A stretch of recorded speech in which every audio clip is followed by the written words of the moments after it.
Veteran journalist Reuben Abati has come out on Rivers State Governor Reuben Wike following a somewhat derogatory comment made against his person by the state governor. Last week Friday, Governor Wike addressed newsmen at the Port Harcourt International Airport where he described a recent interview conducted by Abati and Sodo Abiola with Atiku as one filled with lies. While speaking, Governor Wike berated Abati and said he wondered why media practitioners no longer engage in investigative journalism. According to him, he listened to and raised some of the things Abati says and writes, and he begins to wonder where Nigeria is heading to. This morning, Abati took out time while on Arise TV to reply the governor. He said he doesn't know where Governor Wike was when he started the profession many years ago, and that the governor does not have the capacity and intellect to teach him journalism. I think it's a tragedy for the People's Democratic Party that the party has been reduced to the level of the tantrums and the melodrama of one individual called Nyesom Wike, 59-year-old Nyesom Wike, who thinks that the party belongs to him. I hope that the party itself will take part of the blame, because after the 2015-2019 general elections, when everybody abandoned the party, it was Wike that stepped in there using resources. Well, I don't know where those resources came from, but he stood firm to defend the party, to keep the party alive, and to keep other members of the party at the highest level alive. And hence, he developed a sense of entitlement. And he thought, in a royalistic manner, that, the top prize, the top position in the party was meant for him.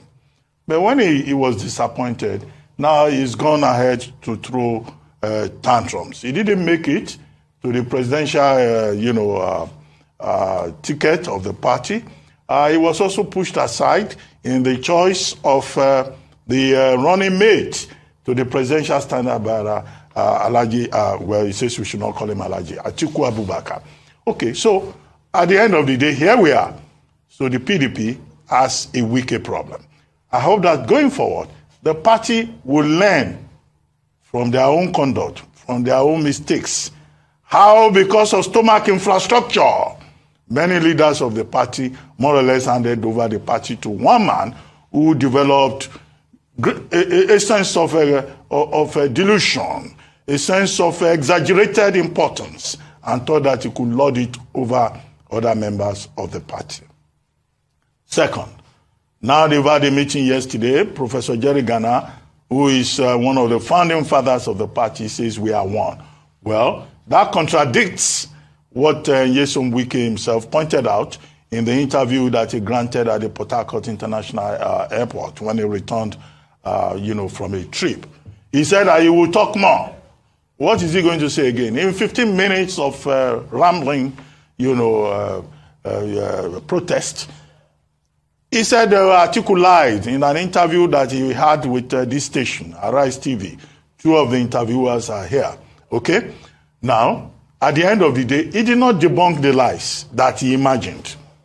I'm not defending the Atiku camp. That's not my job. I'm a journalist.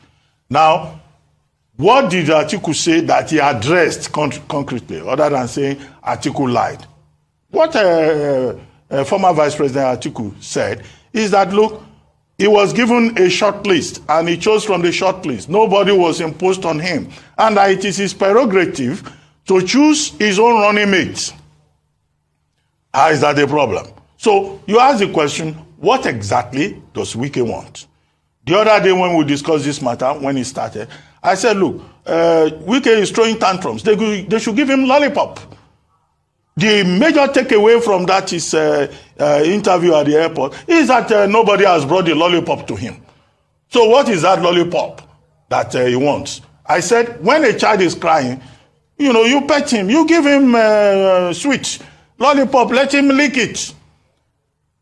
However, the more important point that I've seen is the point made by, former governor of Jigawa State, former minister of foreign affairs, Alhaji Sule Lamido, who says that, look, the party is supreme. And I hear some Wike, the governor of Rivers State, should follow the example of the likes of, former governor Peter Odili, the example of Rotimi Amechi, the example of the vice president of Nigeria today, Professor Yemi Oshibajo, and others. The Senate president, Dr. Hamad Lawan, who, in failing to get the ticket, have shown greater maturity. And then you have one individual in one political party just distracting everybody's attention with his own immaturity. And then in that interview, Governor Wike was trying to teach journalism. He even singled me out. Well, Governor Wike is not in a position to teach Reuben Abati journalism. He calls it investigative journalism. Because we went to do an interview, I put it to him that we asked all the right questions. And I've been in this media space. I've been writing for the Nigerian press since 1985. I don't know where Governor Wike was at that time. And I've been on television every day since the year 2000. Thanks to Professor Opatutome, President Goodluck Jonathan, and Prince Uduka Obagbena.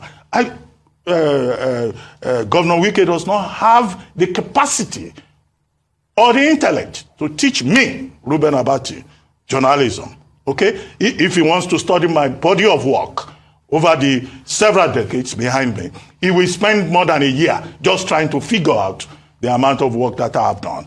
But I think it's important, for him to moderate his anger and to just allow Nigerians to focus on serious issues rather than this, self-promotion, this, throwing of tantrums all over the place. And he should look at the example of what people are doing in other jurisdictions where they're talking about ideas. We would like to engage him at the level of ideas, not at the level of his own emotional choices.